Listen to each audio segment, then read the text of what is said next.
I was just curious. Like y'all said that we set the bar low, right? That's what y'all said in families or whatnot. I think when we compare ourselves to white people, we set the bar low because they are not the highest earners. It's Asians, and so we talk about us with white people all the time. I saw it a lot in the research. It was more stuff about blacks versus whites, when in actuality it's Asians that really run a lot of what it is that we see. I mean, they took over a whole genre of ours, which is in the cosmetology area, right? So billion-dollar country.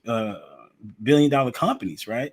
Like there's very few black beauty salons, or maybe not beauty salons, but like supply houses and things of that nature, right?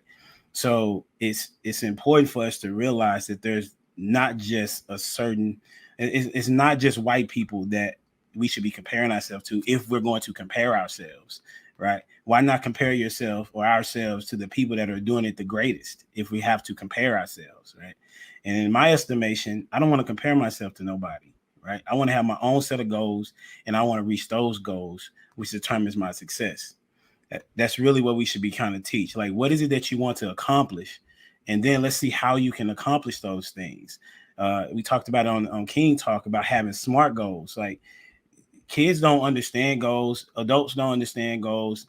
Like, I remember talking to people about having a budget for their money, and they was like, I don't have no budget because then that kind of confines me. I'm like, what? Like, what are you talking about? Like, a budget is simply saying you know where your money going. That's what that is, right? And you're saying where your money's going. So I'm just saying that we should aim higher than, if we got to compare, don't compare yourself to white people. Compare yourself to the people that are doing the best, with your Asians. But I would say don't compare yourself to nobody. Set your own goals and figure out how to get to those goals. If you don't know how, ask somebody. But when we were talking about deficit mindset, I think sometimes it is important to have something to compare to, because if you're in an environment where everybody is at the bottom level, so to speak, then when you're setting goals, your goal may be, I just want to make sure I'm in a two-bedroom instead of a one-bedroom, as opposed to it, I'm getting out of the hood and into a home. So sometimes you do need those examples, that is outside of where you even think that you can aspire, because then that at least will put something in your mindset that this is something that I could potentially obtain, as opposed to just saying, let me come up with my own. Because in my own, if I'm living in a environment that's deficit, then my mindset may also kind of be, at a low level of aspiration. So it might be higher than where I'm at, but not nearly as where I can become. So sometimes you do need those other, not necessarily groups, but other examples, or of exposure, to then say, now my goal is not just to get a two-bedroom, I'm about to get me a house. You know what I'm saying? Yeah, I agree that you should have some type of example to aim for. That's why I said you want to set your own goals. So, like, there's some people that don't want to own a house, right? They want to have an apartment and own houses, right? It's like that's still building financial wealth. They're having other people pay for them to live in a nice apartment, a condo. So, like, and then there are people that because I'm in real estate, people that buy houses don't understand what they need in order to own a house, in the sense of, like, once they get it, there is a such thing as upkeep, right? So people don't even think about what would I need to have in order to upkeep this. So I do believe that you need to have examples, but what is your goal though, right? So if you know your goal, then you can go find that example. You don't want to just say, okay, well, I want to be like X, Y, and Z, but that's not your aspiration. You need to say, okay, well, I want to be a teacher, I want to be a lawyer, I want to be a doctor. Okay, I want to be a millionaire. Who are the millionaires that I can go see? Who are the millionaires that are willing to converse with me and tell me how they did it? Who can I pay to be my mentor? So I agree with you, but you need to start, well, in my estimation, you need to start with what it is that you want to accomplish, then go find out who did it and how did they do it. So I have a question. Do you think that we settle for mediocrity? For example, and the reason why I asked that question is because I hear a lot of times on this space that it's like, oh, but the average Black man only makes $40,000. So that's the average, and I'm thinking to myself, really?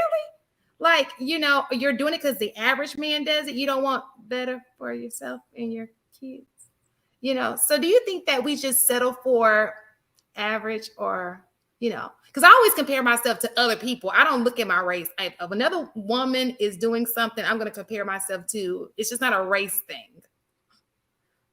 Does that make sense? Does my question, do I need clarity? Yeah, no, you're good. I think that we definitely. Well, the thing is, it's hard to settle because in order to settle, you have to believe you can do better. A lot of us don't really believe we can. Like we see it around other people, whatever. But again, going back to that deficit mentality, we'll make excuses. So I don't necessarily believe it's settling per se. That's like settling would be like, say, for instance, that I know I'm capable of getting this certain caliber of woman, but I know that it's going to require a lot of work that I just don't feel like doing to maintain this elite caliber woman. So I'm gonna go get me a woman that's low maintenance. I'm gonna go get me a doormat, something that I Trill, can just just to walk all interrupt over. real quick. Hey, just to interrupt real quick, Trill. Okay. Say that part about women again, because I'm a little confused. You said women what? That are what? Elite? No, not that word. You said maintenance? Low maintenance? Is that what you said? Oh yeah. Okay, Low so you maintenance. saying some women that are low maintenance, Trill?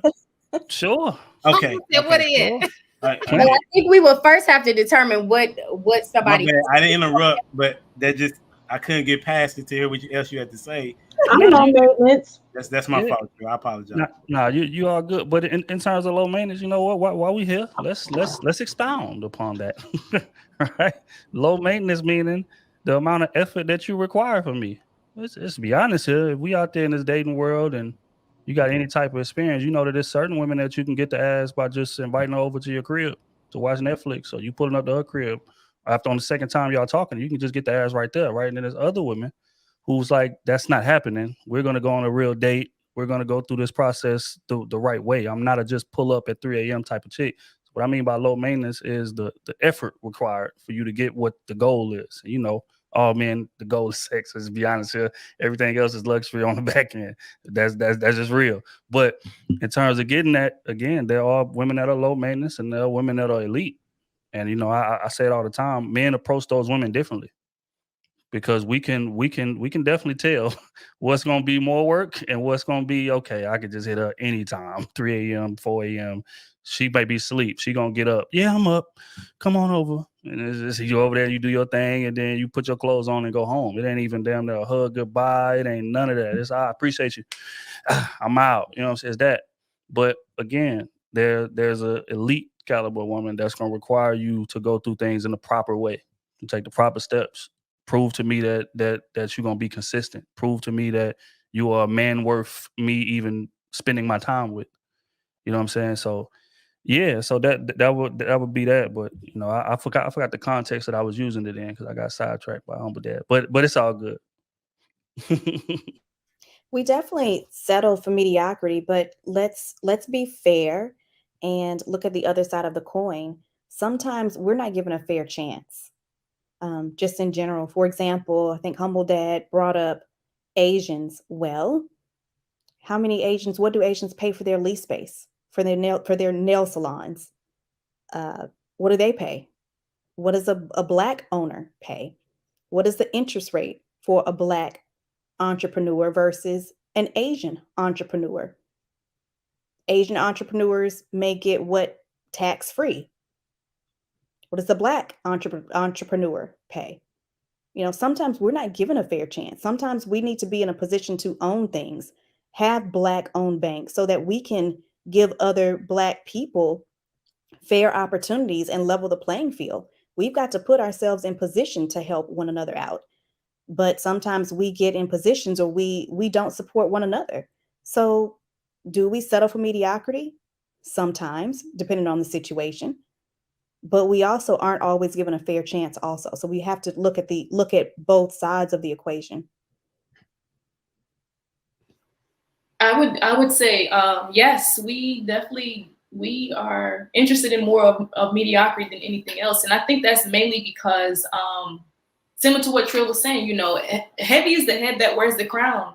It's a heavy responsibility, a heavy due diligence to actually lead your own life and not make other people responsible for your life.